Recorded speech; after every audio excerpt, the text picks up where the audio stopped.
Budget আজকে এসছে। এটা আমি এই জন্য বললাম, দেখলেন যে বাজেটেও স্বাস্থ্য এবং শিক্ষার দিকে কোনো নজর দেওয়া হয়নি।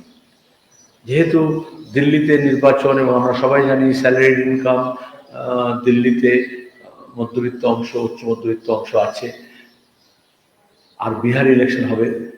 সুতরাং এইটা ভারত সরকারের বাজেট না হয়ে বিহারের বাজেট। ওই হিন্দিতে একটা কথা বলে, কাহি পে নিগাহে কাহি পে ইশারা। তো ওই জন্য হচ্ছে দিল্লিতে হচ্ছে ভোটের ইশারা করলেন এবং নিগাহটা হচ্ছে বিহার ইলেকশনের দিকে তাকিয়ে, যার ফলে পূর্বোত্তর ভারত, পশ্চিমবঙ্গ, বিস্তীর্ণ বিভিন্ন রাজ্য টোটালি ইগনোর হয়েছে। বাজেটে তো মণিপুর, মিজোরাম এগুলোর নামই উল্লেখ নেই। অদ্ভুত।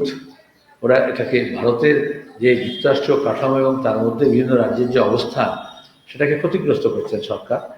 তার পাশাপাশি আমরা দেখছি মিজোরামের যে সরকার, মুখ্যমন্ত্রী, তিনি আবার ফ্রি স্টেট চাইছেন, তারপরে কোনো মেনশন নেই। আচ্ছা, এটা অন্য রাজ্য, কাশ্মীর কখন ভাবা যায়? তাহলে কত হয়েছে আরম্ভ হতো মিডিয়াতে, ভারত সরকারের কি ভূমিকা হতো?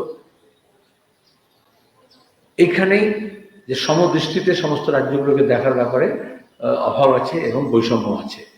সরকার নিজের দায়িত্ব, রেলের এত দুর্ঘটনা হচ্ছে, আপনার মধ্যে জানেন রেলওয়ে সেফটিতে কোনো বাজেট বাড়ানো হয়নি। তাহলে যাত্রী নিরাপত্তার প্রশ্ন টোটালি ইগনোর থেকেছে। একদিকে অর্থ ব্যবস্থার মধ্যে জর্জ সোরস, বিদেশি মানি ব্যাগ, এই নিয়ে বিজেপি প্রতিদিন প্রচার করে, বিচার করে। আর অন্যদিকে